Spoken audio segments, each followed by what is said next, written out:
Welcome back, everybody, to another episode of the Clutch Talk podcast slash YouTube slash We Do It All. As always, I'm your host, John. Very happy to be here. My boy T, how you living? How you doing today? Man, today's a great day, bro. You know why today's a great day, John? Why? Why is it a great day today? Because Russell Westbrook is on the Los Angeles Clippers. He is going to the playoffs. And you know who's not going to the playoffs?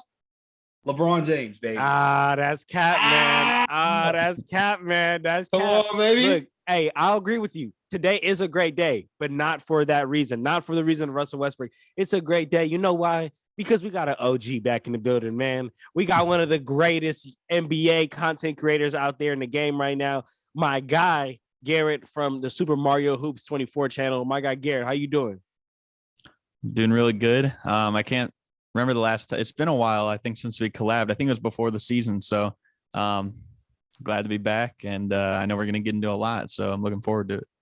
Yes, sir, man. Yes, sir. We got a lot to get into. For the family out there watching, man, make sure you check out Garrett's channel. He has a bunch of NBA content. It'll all be in the description down below. But let's not waste no time, man. Let's go ahead and get straight into it. We got a jam-packed episode. We're going to get some of Garrett's thoughts from the All-Star Weekend. We're going to talk a little bit about All-Star Weekend because this is Monday, February 20th. All-Star Weekend just passed. Then we're going to talk about a little bit of the buyout players, some of these that already went through, some of these players that are left remaining.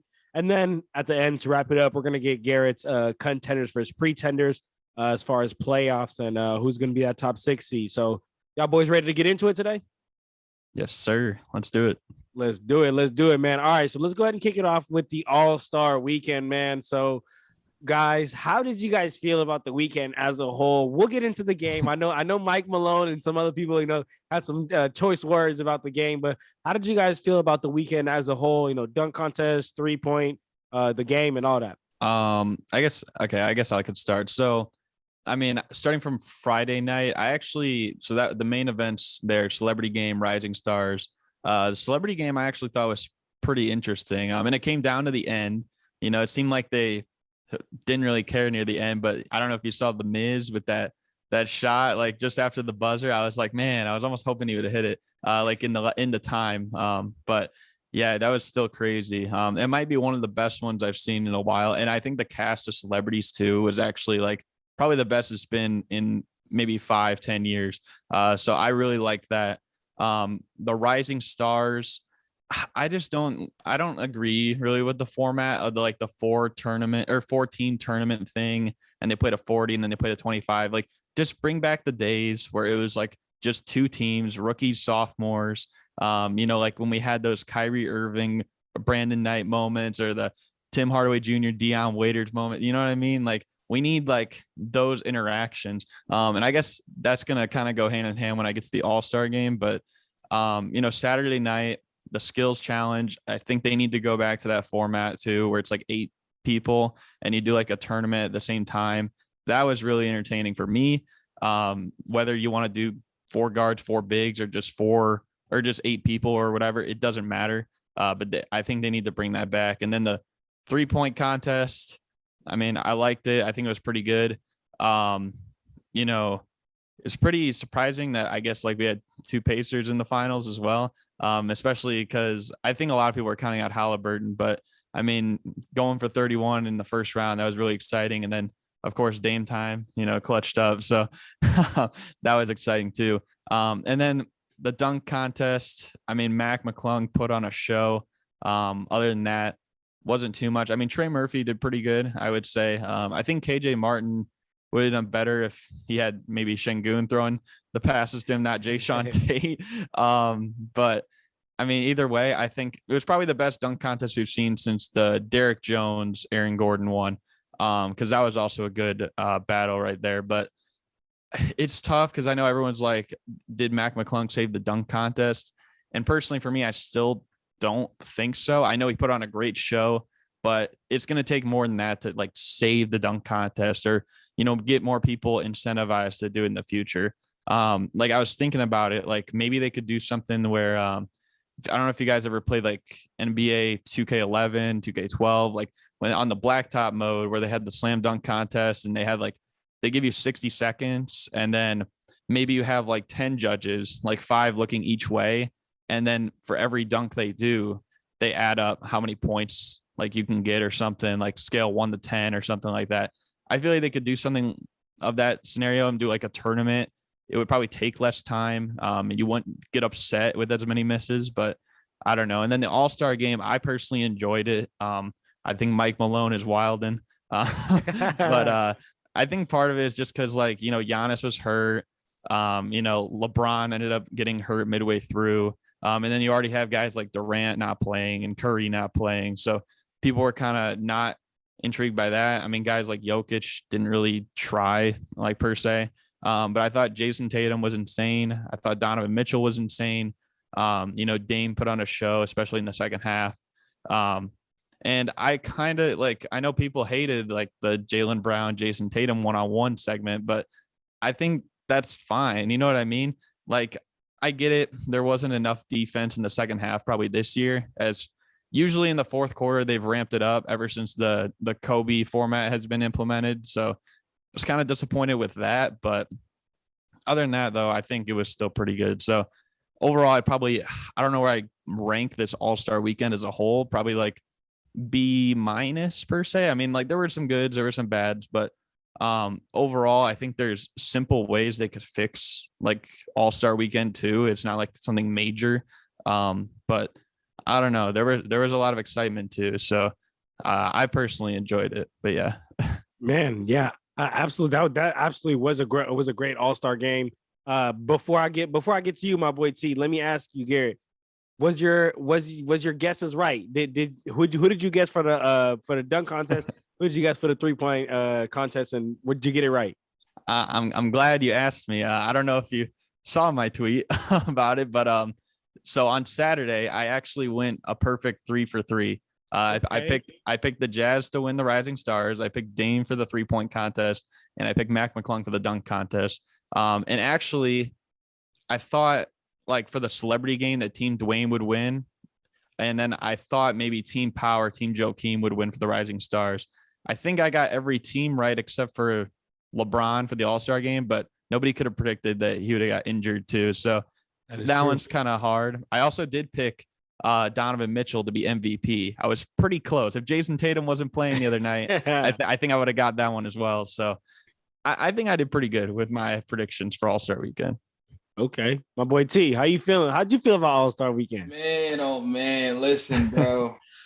I'm not a big fan of this All-Star weekend thing, bro. I'm gonna be honest with you. I think it was horrible.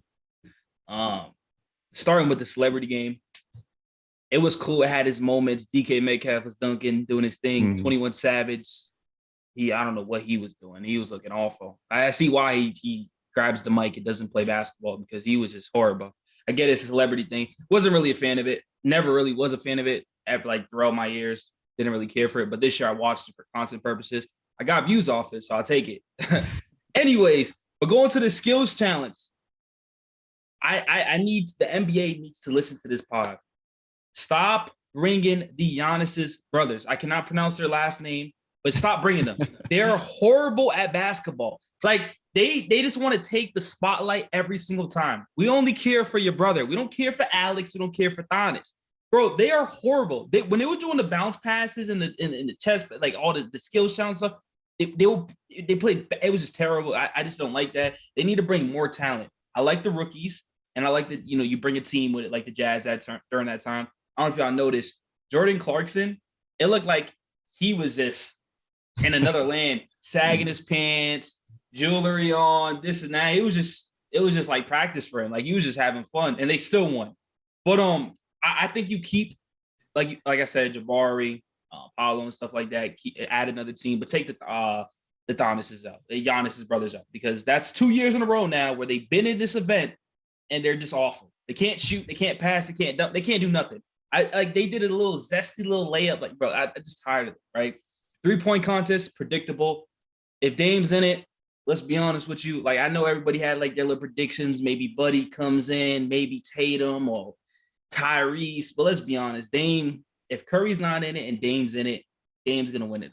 Like, I think it was predictable. I don't think what I do think, though, give shout out to Tyrese, because Tyrese was balling in the first one, hit 31 shots. That's incredible, man. I wish he hit 31 in the second row, but it is what it is, man. It happens. Nerves happen. But like I said, I think it's just predictable. When Dame's in there, besides Curry, Dame's like one of the best long range, one of the best 3-point shooters in NBA that you could think of at the moment, right? Dunk contest. Jericho Sims, please never get invited to the dunk contest again. He was horrible. I mean, I don't know what he was doing. He literally kept putting his elbow into the rim, thinking it was nice. And then he took 15 minutes to take the paper out to say it's a 50.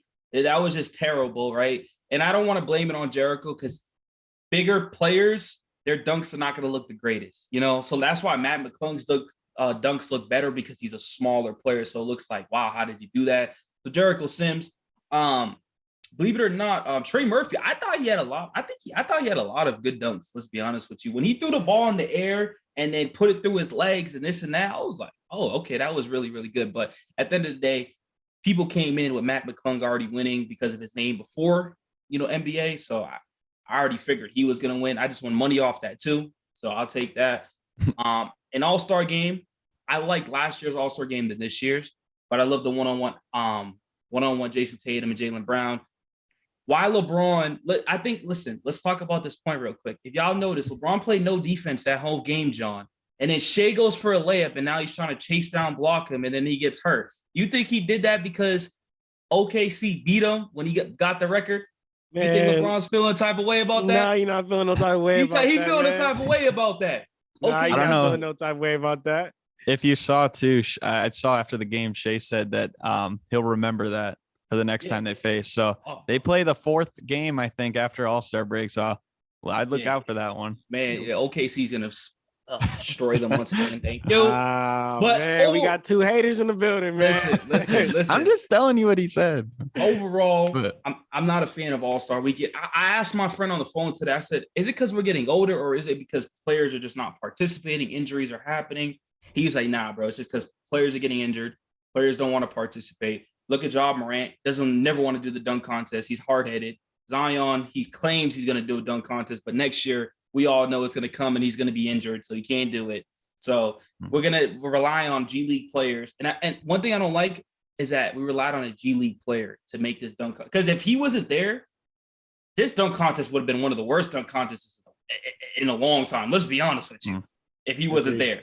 Agreed. So, and this is an all-star event. This is not a G League all-star event. This is an all-star event, But overall, I give it a cool 0. No, I'm playing. Like a cool 6, 7. I just wasn't a fan of it, Yeah, but I'm not gonna lie, T. I think that's a great point you bring up. Like, are we just getting older, or is the All-Star game really getting different? Because I remember All-Star games when I was a child was just the funnest thing on earth. There would be like Dwight Howard and Shaq dance battles in the middle, and it'd be just like all this fun stuff. But it's just like it's not really that no more. Let me say one more thing. Hold on, I don't mean to cut you off, John. And I don't want to go too deep into this, but I know we all know where I'm about to get at.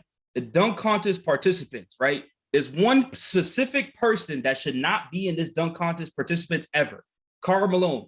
Why does the NBA continue to put him out there like he's the best person in the world? And they put him on TV, Karl Malone, and the crowd goes, "Whoa, bro, no, get him out of here, bro. Like he needs to disappear, bro. We don't care about you." I'm not gonna go too deep into what he has done, but if you know, you know. You know what I'm saying? So get Karl Malone out here, and the judges, horrible. They're just horrible, but it is what it is.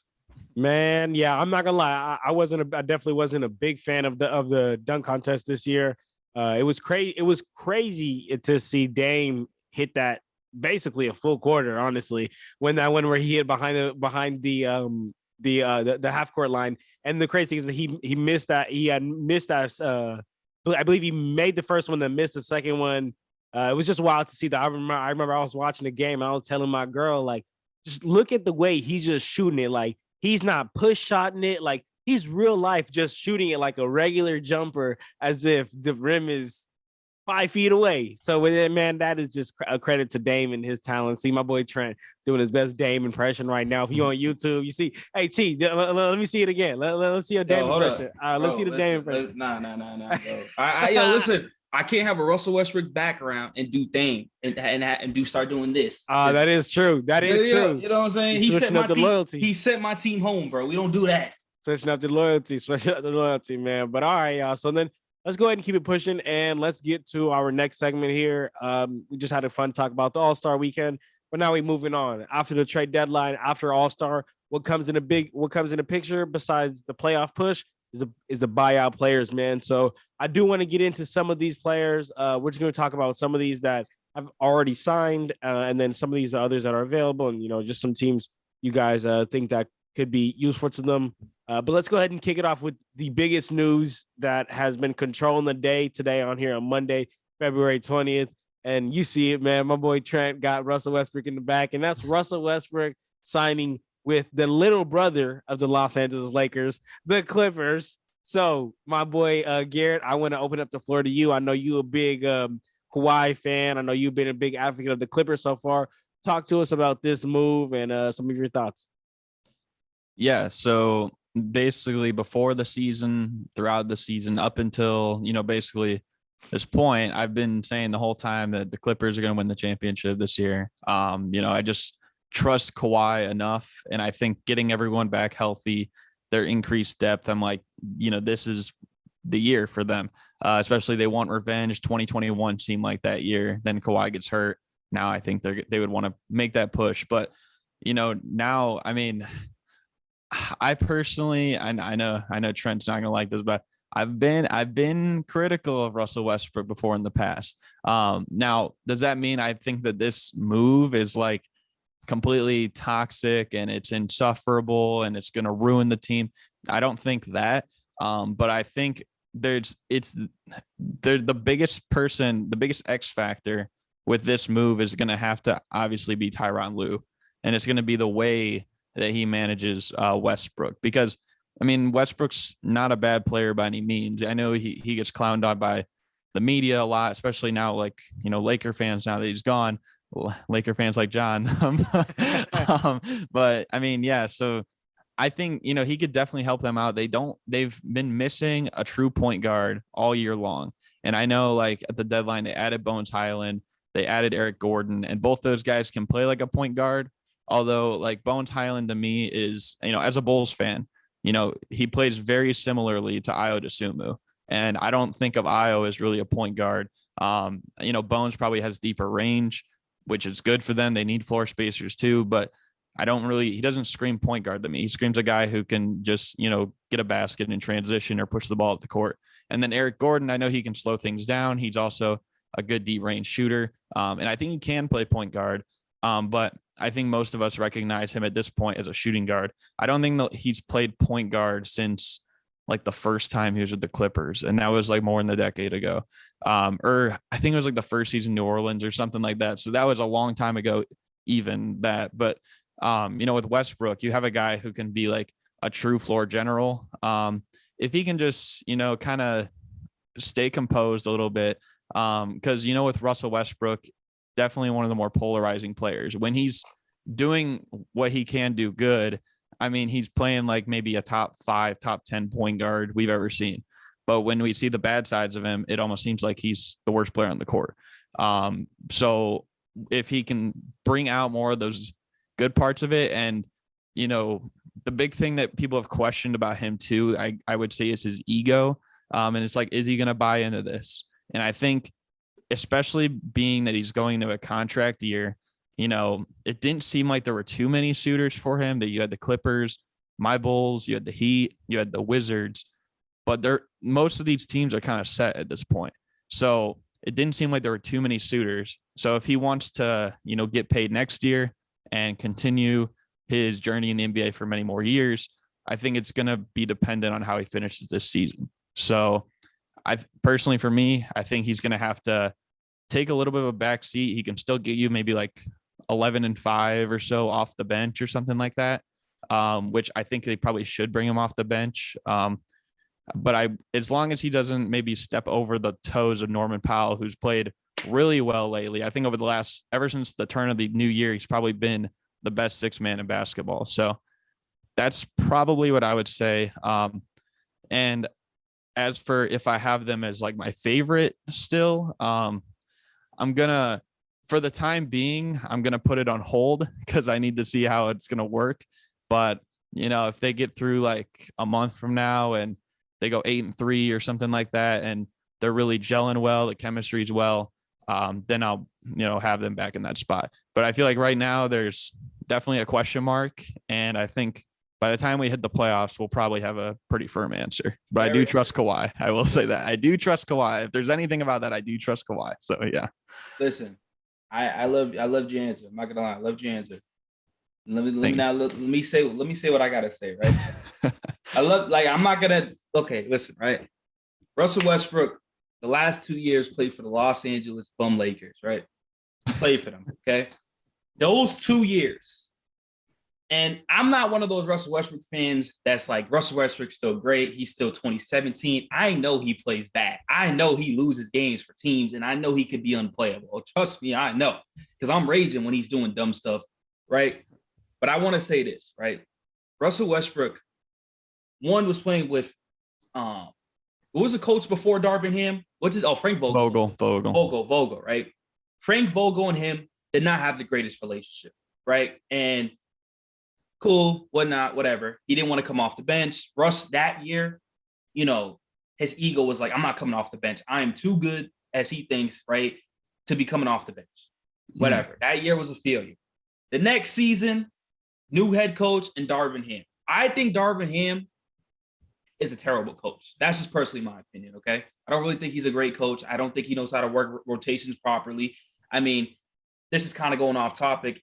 Freaking Lonnie Walker fell through rotation. Gabriel's busting his ass off, and he don't even play no more. Like, I understand they have a lot of new additions, but these players should be playing. Reed should be playing a lot more. He just doesn't know how to work the rotations properly, right?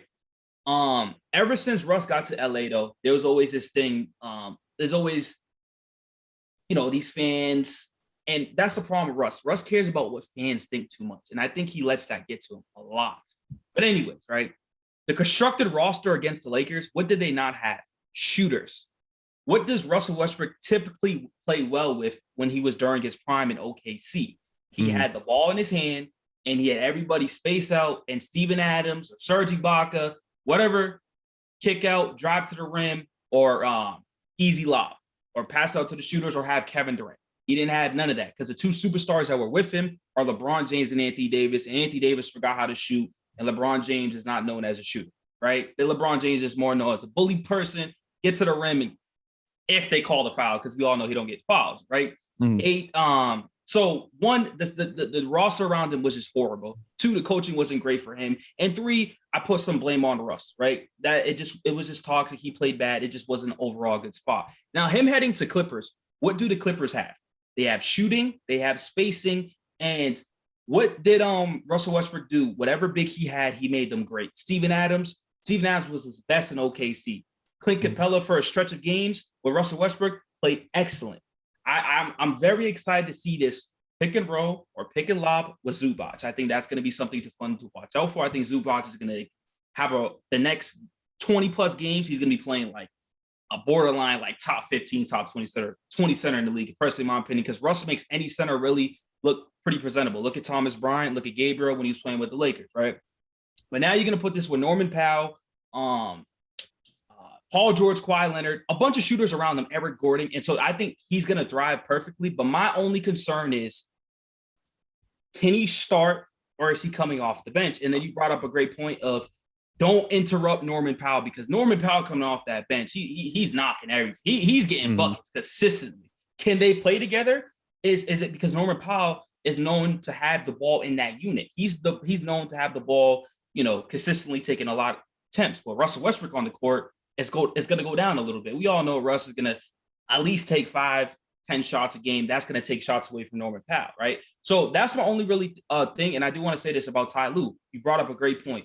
He is going to be the factor. It's not going to be Russell Westbrook. It's going to be, what does he do?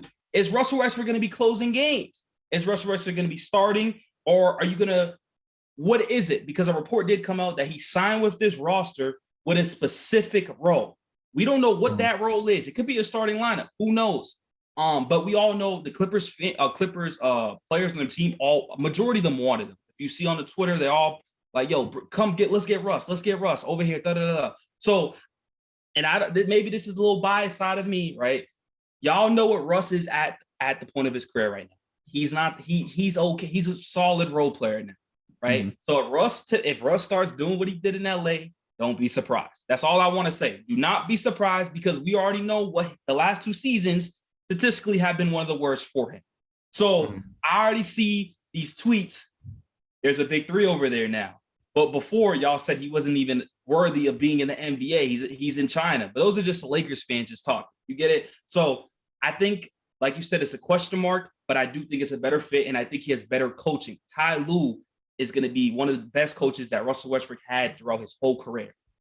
Agree. Yeah, I will. If you could I just have one thing to add, and then I'll let you go. I think, well, personally for the big 3, I think at this point it's Kawhi, George, and Norman Powell, just because Powell's been playing so good. After that, I think almost anybody on any given night can be number 4 to number 11 per se. But what I will say is what you said about shooting is Westbrook throughout his career. I was just checking this the other day if he possibly would sign with the Clippers, which now he did, or he plans to. He, over his career, he's only had 1 season where he's been on a team that was top 10 in 3-point percentage. And that was in 2012, 2013 with the Thunder. That was also the same year he got hurt in the playoffs by Patrick Beverly. But they were the 1st seed that year, you know? And right now the Clippers, they are 6th in the league in 3-point percentage. So this is the best shooting opportunity he's had in like a decade. And, you know, he should, assuming he doesn't get injured in a freak way like he did in 2013, he'll actually have a chance to prove it. That's all I was going to add. But yeah. John, I'm sorry. I don't mean to cut you off. One more thing, because you brought up a good point, right? Listen.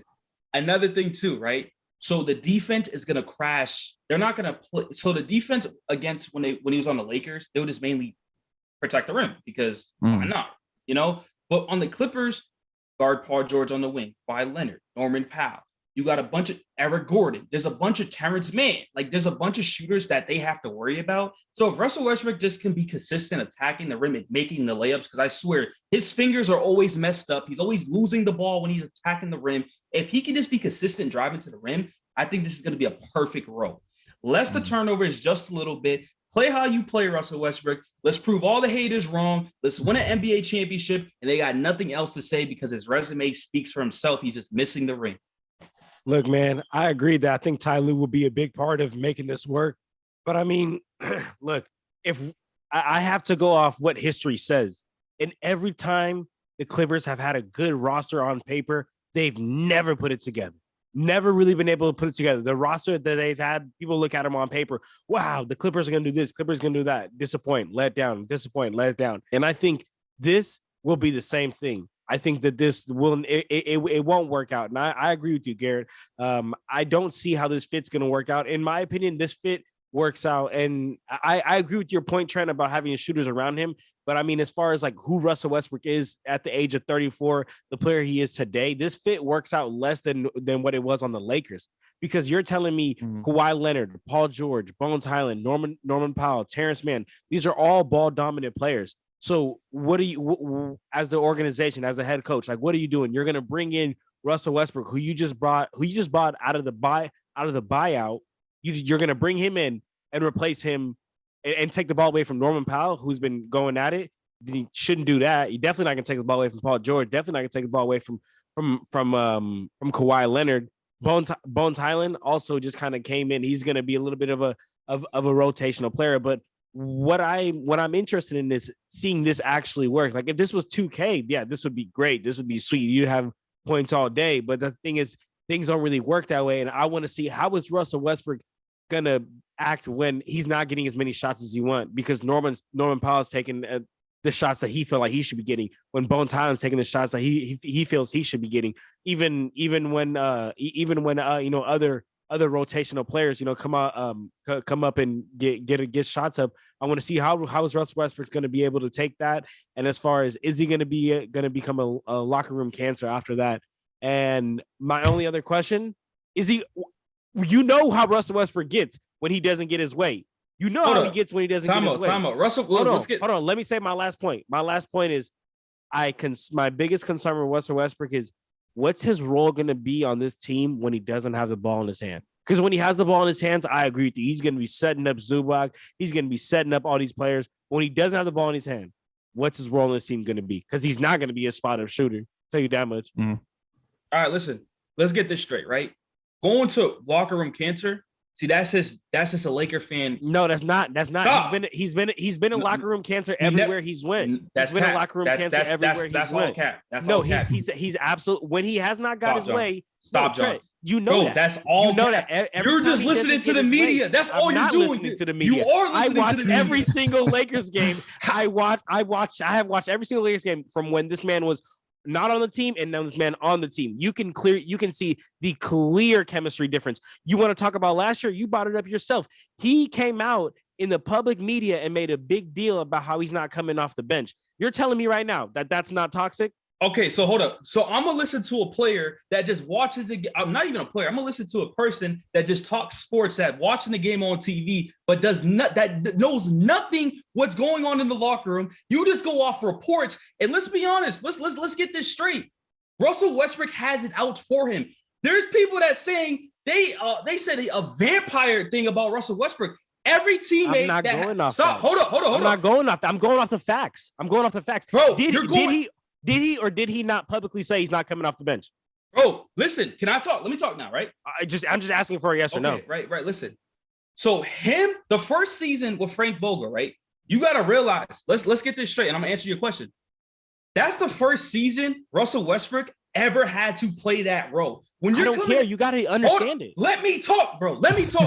Listen, hold up. Because, it's easy to say for us, but when you're in the top tier role, you know how hard it was for Melo to take that role and say, you know what? I gotta sit back and come off the bench. You know how hard it is when you're a superstar player, when you're a top tier point guard in this league, and then you're not that player no more. It takes time to realize, like, you're not that dude. And it took him a season to realize that. That's why that year was his worst year ever. He came out and said that. Yes, I agree. Some of the comments that he says is it's crazy. It's toxic towards the locker room. That's all I'm saying. You think I'm coming at him? Hold on. Coming at him. All I'm telling you is the truth. He coming out in public, bro. You could have dealt with this privately. Yo, Frank, I'm not trying to come off the bench. Let's try to deal with this. But no, he came out to TMZ and dealt with all of this. So hold on. That is a toxic trait. But this is the thing. Time on Westbrook. We're not wasting no time on Westbrook because this is a great point. Everybody wants to talk about Westbrook. Westbrook gets views, so we're gonna stay on this topic real quick. You are listening to the media once again. Nah. We don't know nothing. All we know is about what the media and all these fake reports are coming out. Shams, Woj, the dude from ESPN, that fat boy, I forgot his name. He throw all fake news. All this be fake news. It'd be like my reports, these reports. All reports are fake. Majority of them are fake. That's why every single teammate that Russell Westbrook has played with, he said, that's the best teammate I ever had. Every teammate. If I could add something here, I will say though, okay, like the Westbrook thing, it's going to be polarizing either way. We're going to see, I think it's either going to be a match made in heaven or it's going to be a dumpster fire. Like, I think most people could agree with that. But what I will say though, is your point about the Clippers. I mean, so Kawhi's a two-time champion, two-time finals MVP. Norman Powell's an NBA champion. Tyronn Lue's an NBA champion. Coming back down 3-1 in the finals, down 0-2 twice in the same playoff run. Okay, but for years, they said about Dirk and the Dallas Mavericks after making the playoffs 13, 14 years, after blowing a 2-0 series lead in the finals, losing to an 8 seed, and then they won a championship in 2011. The Toronto Raptors, called LeBronto, right? They could never get it done. Kyle Lowry's a playoff fraud, they could never get it done. That team added Kawhi Leonard, of course, but what did they do the first year with him, the only year with him? They got it done. So as much as there is this curse per se of the LA Clippers, it's definitely not impossible for them to win it. So but I know your point about going off history. I get that, but sometimes history changes, and I think there's potential that it could change here. I know where you're coming from, but I don't know. I think that it definitely could change because we've seen a change with the Raptors. People said they'll never win it. People said that Dirk will never win a ring with the Dallas Mavericks after all those years, but both of them did get it done. So I'll just leave that out there, and I think that there definitely is a possibility they could win. People for years said they've never even made a conference finals. The year that Kawhi, their best player, gets hurt, even before the chance that they made the conference finals, they still got it done. realistically, I don't think anyone thought after Kawhi went down after Game 4 against the Jazz in 2021, no home court edge, that they would move on, especially down 25 in Game 6, right? So shout out Reggie Jackson. Reggie Jackson was getting it done. Reggie Jackson, Terrence Mann, who they still have on the team too. Yeah. My point is, there's things that people said would never be done with some of these franchises that don't have anything, that sometimes it just changes. So I will leave that open to interpretation that it could happen.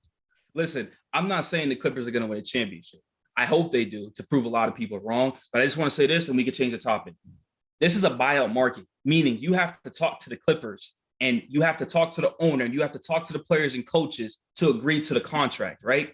At the end of the day, Ty Lue knows what Russell Westbrook is now, right? These players know what Russell Westbrook is. So they clearly know they have a plan.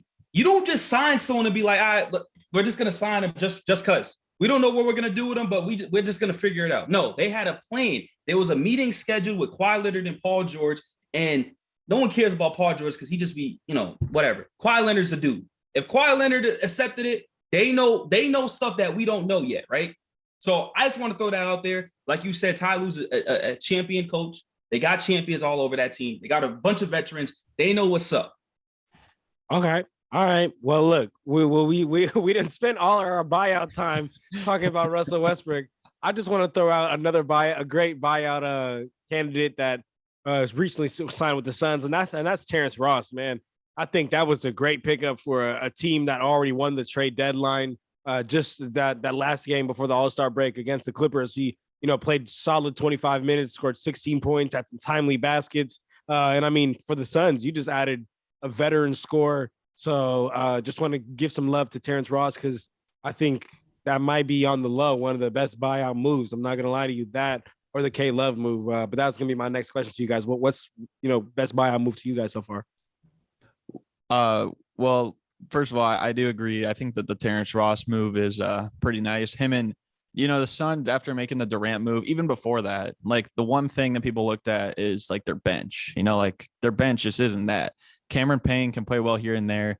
Landry Shamet. I mean, I've already expressed my own opinions on Landry Shamet enough, I feel like, but I just don't think that that's enough. Torrey Craig, liked the guy, met the guy in person, shook my hand, but I just don't know if that's enough. So adding a guy like TJ Warren, who's, proven to be a lethal bucket getter, and also adding Terrence Ross, that's now two threats on the bench that you have to look out for. You can't really double team one of them. So I like the move there. I think that the Kevin Love move to Miami should be pretty interesting. It gives them another floor spacer.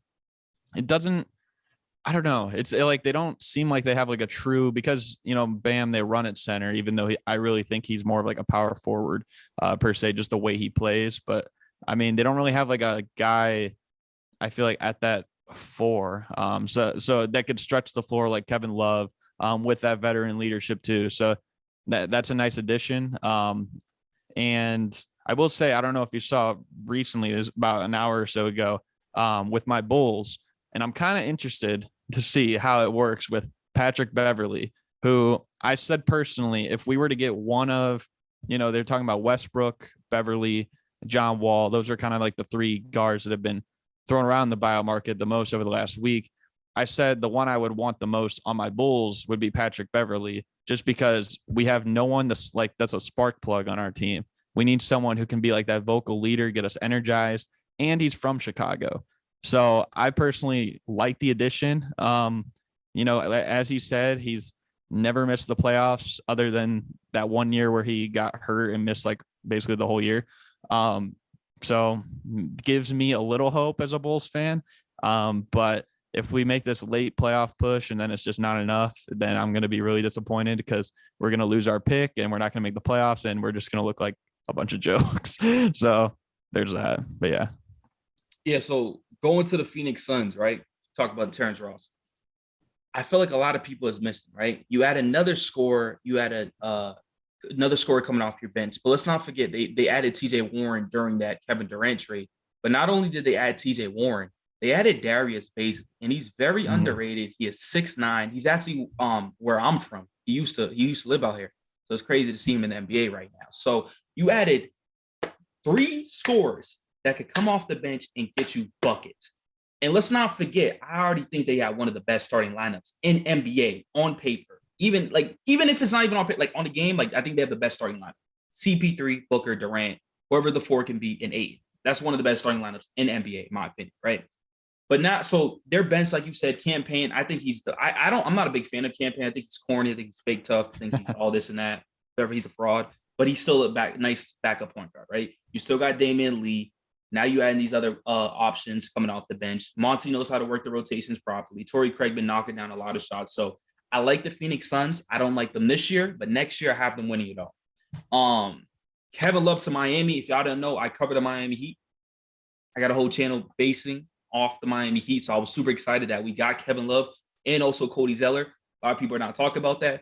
But what I like about the Kevin Love addition, you brought it up, is that he spaces the floor. But not only does he space the floor, he helps Bam on the rebound count, because the Miami Heat are very, very small.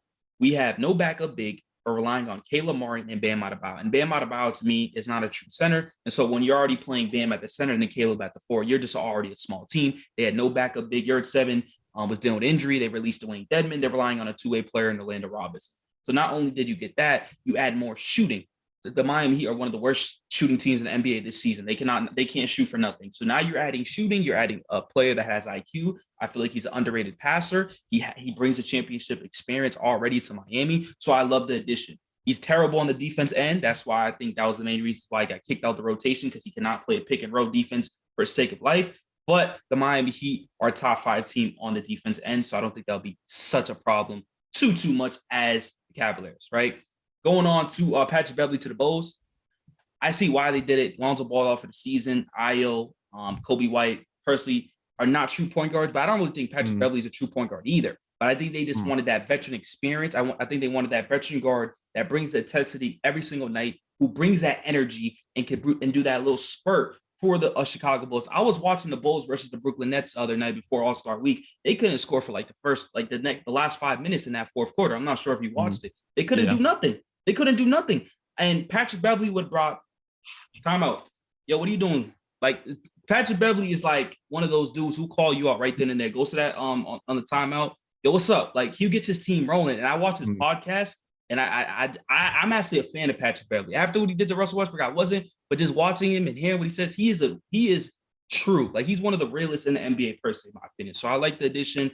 The Chicago Bulls are obviously trying to make that playoff push, because they're currently, I believe, 11th in the Eastern Conference right now. Yeah, 11th. It's so bad. it's looking real rough. So, but my best, I'm gonna be biased. Whatever, Russ to the Clippers. That's just my best, because I hate the Lakers so much, and I just want Russ to prove these Lakers fans wrong, baby. This guy's a hater, man. This guy's a hater, man. So, all right. So my boy T, his favorite buyout move was Russ.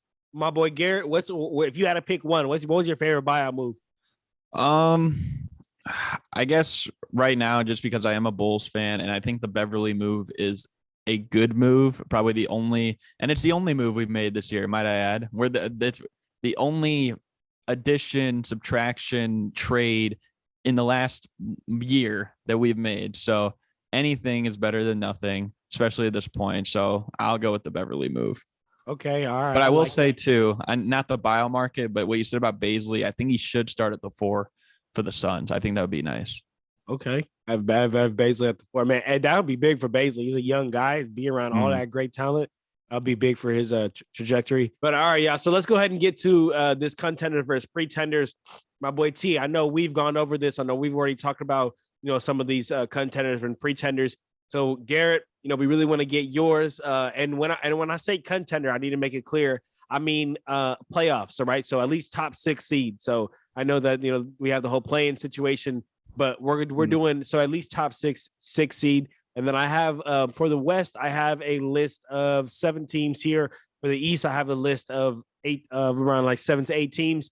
You let me know if they're a contender, so which they're going to finish the top 6, or you let me know if they're a pretender. And for any team, we can go ahead and get into it any further. That's cool with you?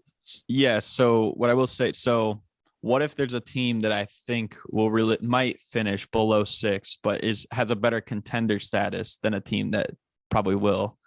Okay. You know what I mean? Okay. You could just you could add him in there. You could add it. I Okay, get like if I say their name, you call them a contender then. Okay, all right. Also, John, mine switched up from our video before because I think we know a little bit more now. So Okay, so you want to keep it pushing too, T? All yeah, right. but I'll make sure it's quick because I know what's up, John. I'll probably All right. lose track too of 6 in each conference. So if I do that, I apologize. Oh for no, that. you don't know. You're good. You're good. Okay. And then real quick. All right, so I'm gonna go ahead and kick it off with the West. Garrett, you can go ahead and go first, and then T, I'll come right to you. Actually, no, as a matter of fact, I'm gonna go ahead and go with the West. Garrett, go, and then T, you just go right after. All right. All right. So, all right. So you want me to list my contender, or you're gonna give me a team? yeah, I'm gonna give you a team. You let me know if it's contender Yeah. or pretender. Makes sense. All right. All right, here we go. The Sacramento Kings. Man, the Kings, they've been great this year. And being a third, no one could have expected that. But I'm going to say pretender, unfortunately. They score insane at an insane level. Their defense just isn't that. And in the playoffs, contending status, you're going to need an elite defense. I think they will probably make the playoffs still, but I think they're pretenders, unfortunately. Man, okay. So because right now the Kings sit at the third seed. So you would have them dropping from the third seed all the way down from to the 7th seed or what? But probably 7 or 8. They are only 3 games ahead of the 7 and 8 seed. So with about 20 something games left, that's kind of nothing. You know what I mean? So, all right, bad. My boy T, Sacramento Kings. Pretenders. Oh, all right. They don't have the experience too. Let's be honest. They haven't made the playoffs in how long? I wasn't even born. Like, you know what I'm saying? I'm happy for the Sacramento Kings. I'm very happy for them. But to win it, like to go far in the West, no, I don't see it happening. I would disagree with that just because the Kings team as a whole, like the team franchise, whatever, doesn't have experience. But you got guys like Sabonis who have made the playoffs multiple times. Kevin Huerter had an insane game 7 that pushed Atlanta to the conference finals a few years ago. Harrison Barnes is an NBA champion, right?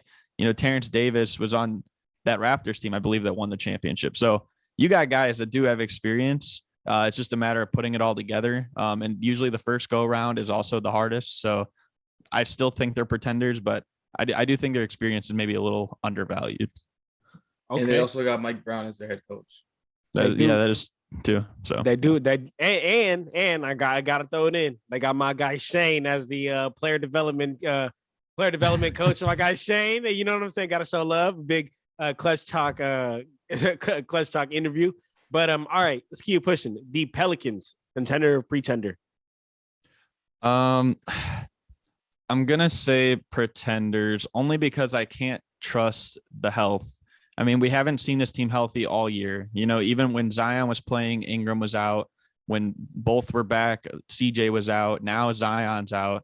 You just never know. And it seems like Valanciunas, like it's been a little inconsistent with him as well this year as opposed to last year. It seemed like last year he was, dominating for most of the year. And I'm really interested to see how Josh Richardson fits in. I think that he has the potential to fit in, but I don't know. And they are still a young team. I know they got a little bit of experience last year, but I just don't know how they stack up with some of these other guys. So I'm going to say pretenders. If they had more time to gel with their unit, they'd probably still be top 3 or 4. And I'd maybe have a different opinion, but I'm going to say pretenders right now. So if we're going to go with Zion's health, I think we have to rely on that, right? So I'm going to go pretender, but this is not a good thing for the Pelicans' future at all because Zion has yet to play 70-plus games this year throughout his whole career.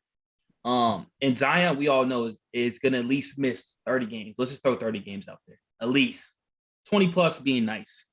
If they can't win without him, and clearly they can't, they're playing horrible. They fell down to 7th. They're 30-29, 4-6 in their last 10. And I understand when they lost Zion, Brandon Ingram was also out. So it was tough for them to just CJ to carry a bunch of good role players, but they're good when you have your superstar players playing. That's when they play their role. So now these role players have to play different roles of being, stars and this and that when they're just not that. They're just role players. So we got to go with pretenders. And I'm a person make a video on the Pelicans later on this week that if Zion he misses too much time. And the sad thing is we don't know when he's coming back this season. He re-aggravated the injury once again. Man, Zion, and he's had a problem. Every time injury he's had, he's always reactivated somehow. So it's definitely concerning. Let's go ahead and keep it pushing. The Timberwolves, contender or pretender? I'm gonna say pretenders. I've never bought into the Timberwolves situation with Gobert. We don't even know what Karl Anthony Towns' status is really. If he does come back, I feel like that in a way that's almost like worse, because now you have a logjam with him and Gobert. I never really would envision how that's going to work. And we kind of saw just a glimpse of it, but even in that glimpse, it didn't really work. I trust Anthony Edwards. I think that he's one of those guys that you can rely on maybe to get you through late in games. And especially if they're in the play-in situation, which is where they fall right now, the season ended. You could almost put faith in him to, get you through. But I don't know. I mean, I just don't trust him. I mean, Mike Conley as well. I think he's a great veteran. He's a great guy. All you hear about him is that he's a great teammate, but in the playoffs, I've never really trusted him either. So I'm gonna say pretenders. Man, for the sake of the episode, man, because we're gonna go with a lot of pretenders in the Western Conference, bro. Like the West, even the first two seeds, I don't really like. I'm not a big fan of them, but just for the sake of the episode, bro, let's just say contender, bro, because we're gonna say pretender we're gonna say pretender for majority of these teams in the Western Conference, John. Let's just be honest. You see, because honestly, I left out like the top two seeds because like technically it's just contender and pretender for who's gonna be a top 6 seed, and I mean most likely, the top 2 teams are gonna be a top 6 seed, so that's why I chose teams that are more like on the fringe. You know what I'm saying? Or these teams are going to be more contenders, these teams more pretenders. Oh, well, I've been doing this game wrong the whole time. Then I've been thinking about like, these teams at least making it to the Western Conference Finals. That's what I've been thinking. It's all good, brother. It's all good. So, damn, bro. Can I just stay in my way? You can stay in your lane. Stay in your lane. Okay. Because I'm like, stay in your lane. Stay in your lane, brother. So listen, Minnesota Timberwolves, I have them as pretenders, but Anthony Edwards, man, he is balling out, man. Got to give that boy credit. He's doing his thing. But like you said, the Karl Anthony Towns and Rudy Gobert that has to be one of the worst trades in NBA history, possibly. That trade was just absolutely stupid. I think Timberwolves was like, okay, we competed in the first round against Memphis. Let's just make that big move now. And then they made the big move for one of the worst bigs that gets outplayed, he is unusable in the postseason, who got just beat by Terrence Mann and Reggie Jackson. Every single postseason. So I don't get why they did that. Like, what makes them think like, so we could put Cat at the 4 and Gobert at the 5, but Cat has to play good defense now, and he's slow like a snail. And then you have Rudy Gobert trying to just protect the rim. Like, what did they think about? Like, I don't. They weren't thinking. I'll tell you what. They weren't thinking. I'll tell you that much, man. Because that was a terrible trade. And I'm pretenders for the top 6 seed and especially the title. But all right, let's go ahead and keep it pushing. We got 3 more teams here I want to list for the Western Conference. And the next one is the Dallas Mavericks, contenders versus pretenders. For the sake of top 6, I think they're definitely contenders. Luka's always, at least in the last few years, like he's basically led them to a higher seed every time, from missing the playoffs to the 7th seed to the 5th seed to the 4th seed. I don't know if he's going to hold that trend true and get him to the 3 seed, but I think that I'm definitely confident enough they'll probably be a top 6 team. They haven't won yet with him and Kyrie, so they need a little time to kind of get together a little bit. And I think they'll figure it out. I mean, they're both probably top 15, 20 players in the league at the very least. Luka's up there is like top 5 argument probably, but even Kyrie is still top 15, top 20 player in the league when he's there, of course. But yeah, I don't know. I trust him enough as a title contender.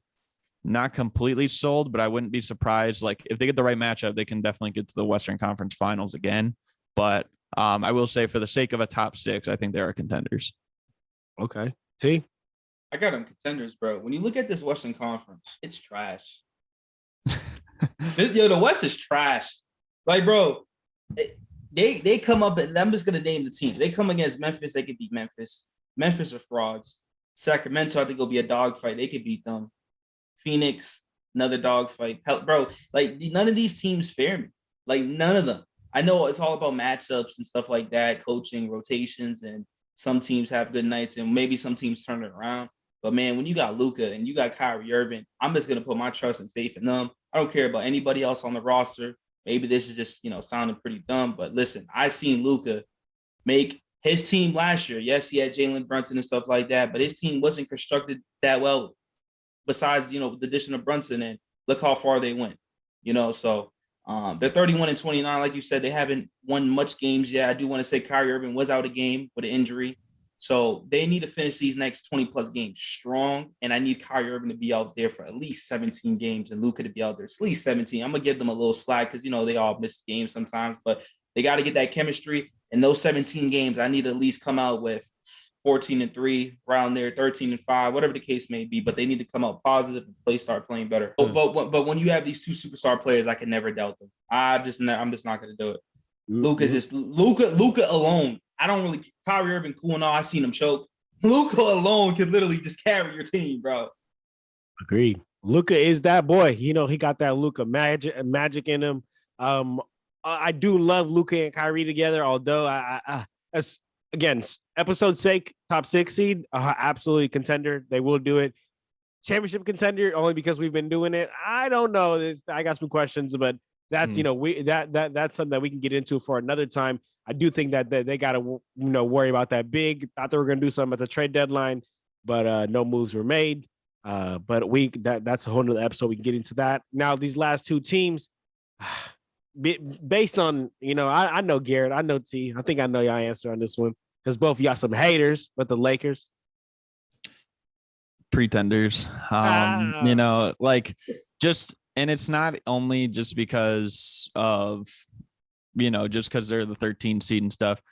I feel like there may be, even though Westbrook, like we said, like he still can provide a lot of great things for whatever team he's on, especially I think he can still do that even with the Clippers.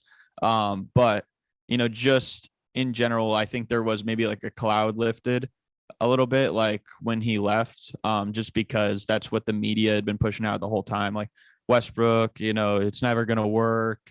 He's just like toxic for the team, whatever.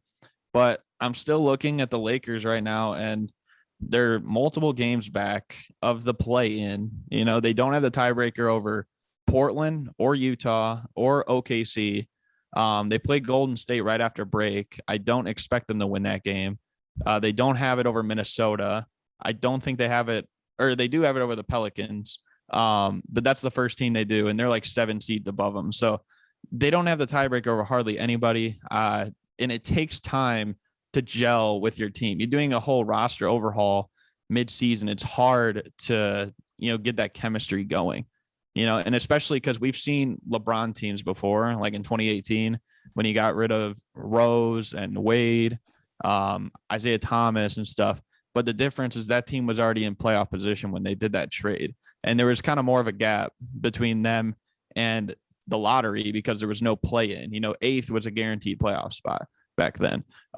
Looking now, they're 13th. Like, they have to get it going. And their first 6 to 10 games or so after All-Star break are tough, and I've seen before. I know there was a report that came out that he's going to try and play every game, but I've seen before in situations like this with LeBron is that what does he do when it gets close to the end of the year? He shuts it down.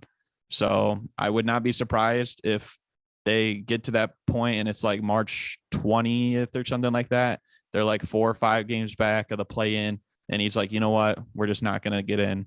So that's why I think they're pretenders. And even if they did get in the play-in, like, you can't expect them. You can't expect them to do anything, really. I mean, like, they could maybe win a game, but that's just too much hope is going in there. If they got a 10 seed and they have to win 2 games on the road, then they have to win a playoff series probably. And again, even if for the top 6 sake, they're almost 4 games back of the 6th seed. I think they're pretenders. But yeah. T, hold on, T. I gotta talk, T. I gotta talk. Cause look, as far as the episode's sake, top 6 seed, most likely a pretender, but they're only 4 games out of the 6th seed, and they're 2 games out of the play-in, which is the 10th seed. Okay, so it's not. It's definitely not something that's crazy. I feel like it'd be crazier to see the Clippers go on and win a title than to see the Lakers end up as a 10th seed, especially they're 2 games out. Now, I think what really hurt them is that super slow start they got off to when they lost like first I believe 8 games, the first 9 games. That's what really hurt them. That's what really hurt them get off to a slow start. But look, man, you add a player like when you add a player like D'Angelo Russell, which I'm not saying, wow, look at the player D'Angelo Russell is, because he's not who he used to be, but he fits the team and he fits exactly what the Lakers need. He's shooting almost 40% from the 3-point line. He's a point guard that facilitates the offense, allows LeBron to not have to be the point guard, allow LeBron to be able to run the lanes, much like how he did when he was in Miami, when he had Mario Chalmers and he had, other guards who know how to play true point guard and set him up. So you get a player like D'Angelo Russell. You get a player like Jared Vanderbilt, who's going to absolutely be key for the Lakers defense. He was key for the Timberwolves defense when the Timberwolves went on their crazy run in the in the playoffs. Then you just add a shooter like Malik Beasley, and you take off shooters from the team. I think that definitely puts you in a contend. And then you just have LeBron. Let's not forget about LeBron and AD, right? Because I think my biggest concern with the Lakers and my biggest question and whether they are able to make the play-in is Anthony Davis's health. Because if you got a fully healthy Lakers squad, Garrett, I seen your tweet the other day. I know you said that people are crazy for believing they're a 6 seed, but I believe that if they would have had this healthy Lakers squad and throughout the season, beginning of the season, not have that terrible start, I think they could easily end up as a 6 seed. Because again, like the West is jumbled up. The West is trash right now. The Lakers are only 4. They're the 13th seed, and they're 4 games out of the 6th seed, and only 2 games out of that 10th seed. So when you get a healthy Anthony Davis, he comes back. He plays like the MVP caliber player that he was playing at the beginning of the season. LeBron continues to be LeBron. You fix the roster. I do agree that gelling may be tough. It may be tough. So that's what I'm saying. As far as 6 seed, they're too far off. It's too late. They can't get a 6 seed. But play in, I believe they got it. So, I mean, again, pretenders as far as episode sake wise, but if they get to the play-in, Garrett, I really, really, really do not like. I really disagree with your statement about if they get in the play-in, what are they gonna do? Because, bro, you're telling me in the play-in, if you got a fully healthy Lakers squad, who's trying to really see them? Nobody's really trying to see a fully healthy Lakers squad, AD, LeBron, and shooters built up around them, because their biggest problem is that they're not healthy. But when their best player is healthy, we know what they can do. But I just think, like, just to add to one more thing, like you could say the same thing about health for a lot of teams that have played the Lakers this year. Like you could say, in that Portland game when they blew the 25-point lead, they weren't healthy in that game either. Or like the Pelicans the other day, they played the Lakers, they didn't have Zion. Or I'm not talking about the Warriors. I'm just saying, didn't have Curry. Agreed. But I'm not talking about just a 1-game stint. I'm talking about when it gets to the play-in. Like, okay, like ask all other NBA teams fully healthy in the play-in, would you rather face Portland or the Lakers? Guaranteed to you, they'd rather face Portland.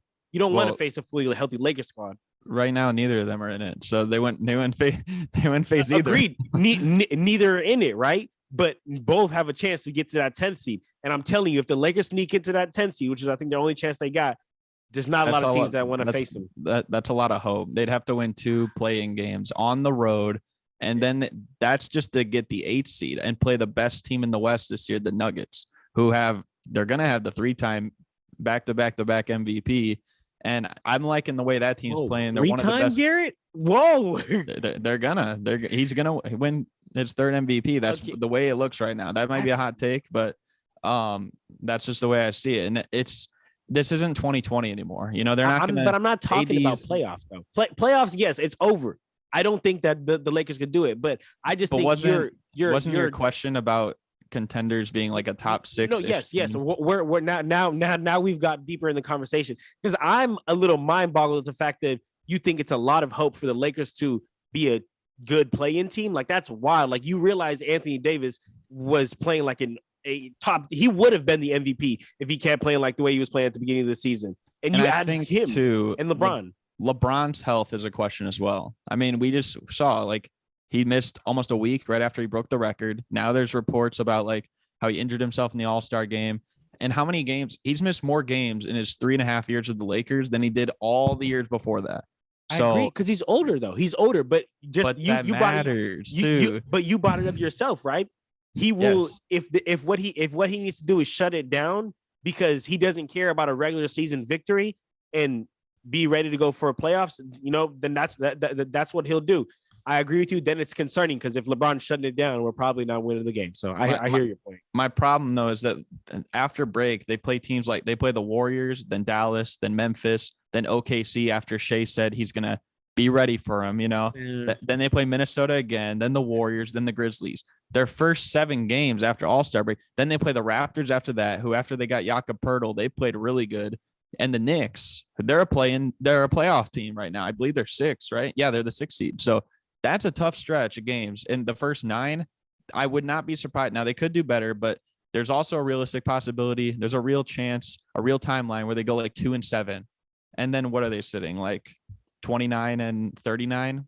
I think at that point it's almost over, right? So man, I'm over here itching, ready to talk. Man. Talk to me, Trent. I just wanted to get that out. Bro, listen. John, he says this to me all the time. This is just how Lakers fans are. They always rely on hope, but they don't rely on reality. They just hope, right? Ever since they said the last 2 years, yo, if we get a healthy AD, healthy LeBron, we're winning championship. Yo, if we get a healthy AD, healthy LeBron, we're winning championship. Has yet to happen. Besides 2020, after that, we don't care about that no more. It's 2023. It has yet to happen, John. It's the truth, right? Garrett, that's your name. Garrett? Yeah, Garrett. Mm-hmm. He brought up a good point, John. The tiebreakers. I think you're missing that. I think you're missing a valid. When that comes to the tiebreakers, John, that means a lot. Okay. Russell Westbrook ruined this team so bad that like it's hard for them to come back. All right. But not only that, LeBron James. I was gonna bring this up before you brought it up. His health is more concerning to me than Anthony Davis at this point. I know that his injury that happened last night probably not too concerning. But we're probably thinking that, and somehow he's still gonna miss some time off that contusion. Like little stuff like that, him missing a game is already screwing the Lakers. He needs to play. I don't think they have any more back-to-backs, but if they do have any back-to-backs, right? That means LeBron has to play back-to-backs, which sometimes he just can't do it anymore because his foot injury, they said this year, right? That foot injury is not going anywhere. He has to deal with that throughout the whole season. So if LeBron going battling out with the Memphis Grizzlies, he get that W, but then the next day they play the Golden State Warriors, just throw an example out there, right? Is LeBron going to be ready to play that game? Who knows? We don't know because hasn't been consistent throughout the season where he's playing back-to-back. And yes, the team did approve. I love it. I love what I seen in the last game before All-Star break against the Pelicans. But at the end of the day, the Pelicans have been horrible. So yes, it was a good W, this and that. The full team started to play together, but it's going to take time to gel. And it's just too late. Like there's 20 plus games. That means they have to come out with at least 18. They at least to say 15 plus games they have to win. Do you see that happening? And then we're also forgetting about the other teams ahead of them. Like bro, OKC is gonna be. OKC has been balling this season. Golden State is always. OKC knows that they're going for Vic. So sooner rather than later, they're gonna start going. No, down. they're not, bro. I don't know if they are. I don't. Bro, that's. We don't care about Vic. They got Chet. Why would we want two of them? Why would we want 2 of them on the same team? I honestly think OKC at this point, they did not expect to be here, but that they're here. Why not try to go for the play-in, right? Like, why not? So now we got to worry about you got to worry about these other teams. You got to worry about them losing games. And then when you start relying on other teams to lose games because you started the season and where you at is awful, you already know you're in a bad position, right? And then listen, we haven't even talked about Anthony Davis. Anthony Davis shoots a shot. He goes for a layup. He's injured. His back hurts. This, that, like, bro, the injury, your 2 stars are the most injury-prone players on your roster. The most, and then also, right? I know you want to say something, Garrett, right? Yeah. You have one of the worst head, bro. I keep saying this. Darvin Ham. That's not true. Darvin you can't say he's one of the worst head coaches in the NBA. And I stopped that, but I stopped. I said Darvin Ham is not a good coach. I don't think he's a good coach at all. So I love the Malik Beasley. I love Jared Vanderbilt, what he has been doing. and D'Angelo Russell. You know what I'm saying? I love the additions. John, what you're saying, maybe this happens next year. This year, it's over, buddy. I will say though, like they do have 2 more back-to-backs in the season. And 3 of the 4 teams they play in those back-to-backs are above them in the standings. And all 4 of them are road games too, where they're 5 games under 500. At home, they've been a 500 team. You know, they're respectable. Any given night, they could win. You know, it's almost like the flip of a coin. On the road is where they've found themselves 5 games under 500. And they got 4 games in back-to-backs like that, especially if LeBron does sit out like 2 of those games. One of them in those 4 is against the Clippers. That should almost be an automatic L at this point. They've lost 10 straight to the Clippers. So, I mean, I don't know. And another one's against New Orleans. So it's just tough to predict the Lakers. I feel like honestly we've been talking too much about the Lakers. I was about to say that too, man. We've been just they're harping on this, man. They're pretenders. All right, yeah, pretenders. John says pretenders, but give them hope. Friend says pretend. All right, bet. We can end this segment on one team, and I just want to talk about this one team and one team only. The Memphis Grizzlies. Can we just talk about them for 1 sec, bro? Yeah. Well, what do you with the fact that they're not really contenders? I mean, for top 60 they are, but not for a title. Bro, I think they're one of the fakest. I think they're one of the fraudest teams in the NBA. I think honestly, the Grizzlies will lose the first round. First round. I'm not, and this might be bold, but I think they'll lose in 5 games or less. I don't even think it'll be close because I'm looking at the teams in that position. You know, Clippers are 4th, but they have the second hardest schedule left. They might find themselves in 6 or 7. And if they play them, it's not going to be an easy matchup for the Grizzlies. I think that's bad for the Grizzlies. If they play Dallas, I trust Luka and Kyrie way more than I trust that Grizzlies unit. The Warriors, that would be a nightmare matchup for them because they have not figured out the Warriors. I think the Warriors are in their head, and especially the Suns. I mean, can you imagine walking into the playoffs and with Kevin Durant and Devin Booker and Chris Paul going into Memphis? I mean, it's just I think they're going to lose in 5 games or less. The only time maybe they can get lucky with that is if they play a Pelicans team not at 100% or the Timberwolves again. And I just don't think they will. Man, oh man. Honestly, I agree. I don't think that the Grizzlies are really that they say they are. They're fraudulent.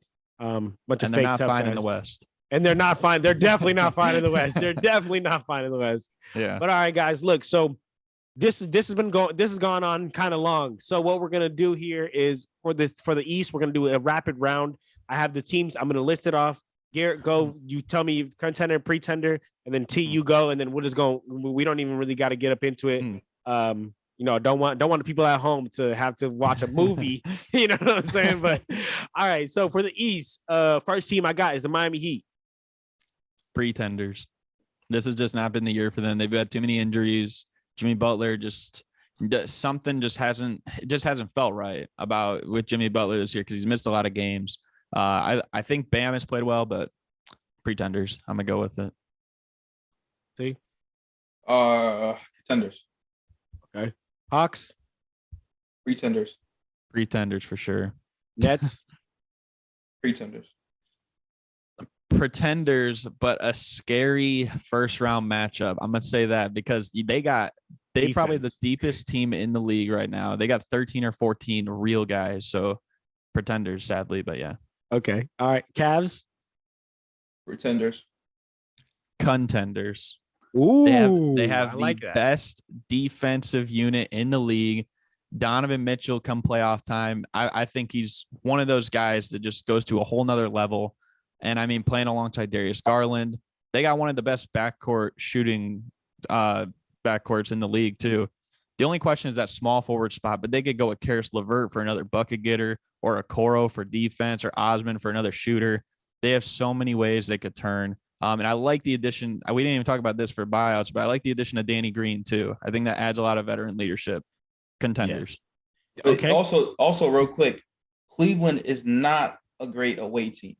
They're not. They're at home. They're incredible. They're 25-6. But I mean, if you really want to look away, you have to win a game. They're about what? I think they're 1 game above. No, they're not. They're 13-17 away. And we all know if you're going to win road playoff games, you need to win on the road. I will Especially- say though, too, Yeah. they are really good at home. They are most likely going to be a top 4 seed. So let's say they win their first round matchup, they would play Boston in the second round, a team that they're 2-0 against this year. So, and I think they beat them once in their building too. So, honestly, keep I that in love that mind. take. I love that take, Garrett. I love Mm. that take. I be telling my boy T, I really like the Cavs.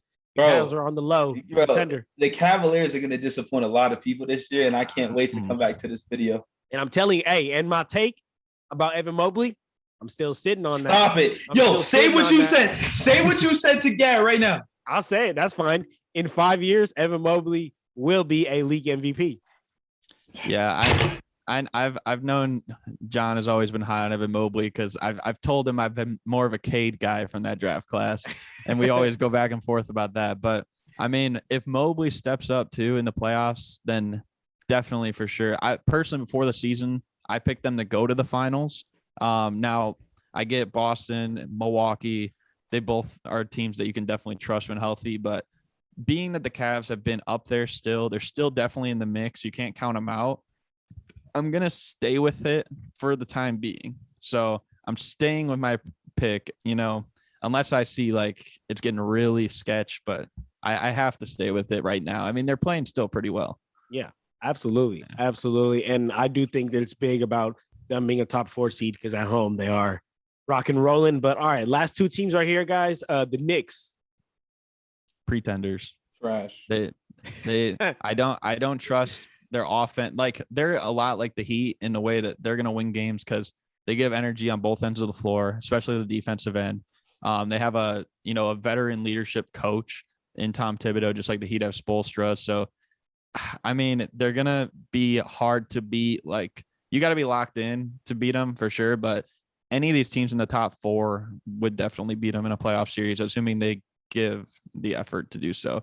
They walk in like lazy, like, oh, we got this, we're going to steamroll them, then they could catch you off guard. But I don't think they're going to do that for a full series. Okay. Yeah, I'm right there with you. I also think they're some pretenders. And last team for the episode here, y'all, is the 76ers. Contenders. I think before the season 2, I picked the Cavs in the finals, but I had them going against the Nets. But I had the Sixers as the first seed before the year, and I've really liked their additions. I thought their offseason was nice. And lately they've been putting it together really well. So, I know Harden wasn't an all-star. He might take that a little bit personally. And I don't know. I think that they're right up there. They could play with any of these teams. Like they very well could go with any of these teams. And if they play, Denver in the finals or something like that, I think Embiid will want to take it to a whole nother level because how many times has he been disrespected, especially if the MVP goes to Jokic again this year and he finishes behind him. That's 3 straight years getting disrespected by this guy. Man. He might think this is the biggest stage. I can prove everyone wrong right now. To forget the last 3 years. This is the time that matters. That's probably what he'll say. So, not saying that will happen, but it could. So definitely pretenders. Yeah, I mean, I got them Contenders, but we cannot rule them out. They can still get this number 1 seed too. Absolutely. I meant contend. I think I just said pretenders. Yeah. I meant contenders. That is my bad. So if they get this number 1 seed, man, they get home court advantage throughout the whole playoffs. Mm-hmm. So I mean, we can't rule them out. And at home, once again, they're pretty incredible. They're 23-8. And also one thing about this team is that, away they're 15-11, but I like this roster. I really do. I love the additions of Melton. I hate the addition of PJ Tucker. I hate that move. I think he needs to play less. I think they need to start playing McDaniels a little bit more. Give some Paul Reed minutes. They just signed Dwayne Dedmon. I guess it's for just backup big, but he's garbage as hell. But James Harden, the main reason why the 76ers are where they're at right now is because James Harden has changed his play to a playmaker, and he's feeding the best player on the court every single night, Joel Embiid. And that's why Joel is having one of the greatest seasons. I'm not going to say greatest season, but he's having a great year because James Harden is not worried about dribble. He's worried about set me the pick and I'm going to feed you every time. I will say the first seed might be hard though, because I think they have the hardest schedule left in the rest of the season, but still they're going to be top 4 for sure. And they're still going to be a force to be reckoned with. But yeah. Even with the tough schedule though, that and if they can fight through that tough schedule, that means to me, it just proves to us even more that they can win it all. I agree with that. Yeah, I'm definitely a contender for the 76ers, man. I'm big on the 76ers. I remember the second they got James Harden, I was like, finally Embiid has a pick and roll partner who can set him up. And that's what we're seeing, man. And Garrett, I got to go back earlier in the episode. You said Jokic is going to be a 3-time MVP. No Yep. way, no way, no way. It's going to be Embiid this year, man. Embiid's been getting played, man. Embiid keeps getting played. I will So he got to say get it though, this year. last year, the first year Jokic won it, I thought definitely deserved. Last year, I actually thought it should have went to Embiid off the season he was having. But this year I'm leaning more toward Jokic. So I will say not every year in this stretch have I believed Jokic is the most deserving of MVP, but I think it's just going to happen. I think this year, like being what we've seen right now and being the way that the season's gone, the guy's averaging almost a 25-point triple double on the first seed in his conference. And he has he's moving up on the PER leaderboard too. He passed your boy LeBron on career PER, and he's getting close to my guy Jordan. So yeah, I mean, you can't deny Jokic is just one of those like special talents. And I mean, who knows if he can top this off with a championship this year? I mean, this is going to make for the start of one of the best careers ever, like, because really he's almost just getting started, I would say. But yeah, absolutely. But man, for the family out there, I hope you guys enjoyed this episode, man. Our guy Garrett came on the show, blessed us with his knowledge, blessed us with his time. So we appreciate you for that, my boy. Before we get up out of here, is there any final words you want to say before we wrap up, Garrett? Nah, I mean, I appreciate you having me on once again. And hopefully the Bulls can decide what they want to do, whether they just go full on tank. I think the worst they can probably get now is the 5th worst record in the league. Maybe get a little bit of luck in the draft lottery and then get in that top 4 so we keep our pick, or make the playoffs as an 8th seed. You can tell we're doomed just because of what I'm hoping for at this point. But it is what it is. NBA, I think the playoffs this year are going to be insane. So I'm looking forward to that too. But yeah. Yes, sir, man. My boy T, got any last words? Russell Westbrook is the best point guard in NBA history. Second. Right. You can have him second. D Rose, number 1. Oh yeah, D Rose. My guy Garrett do love D Rose, and T love Westbrook, man. So maybe we'll get a video going on with a debate for that, man. But for the family out there, make sure you guys like, comment, subscribe. Make sure you guys go check out my boy Garrett's channel. Again, it's the Super Mario Hoops 24 channel. Make sure you check out all of our content, and it'll be in the description down below. Get at us, social medias. It's at Clutch Talk Pod. I'll have my boy Garrett's socials in the description down below as well. But get at us, and if that's it, then we out of here, y'all. Clutch Talk out.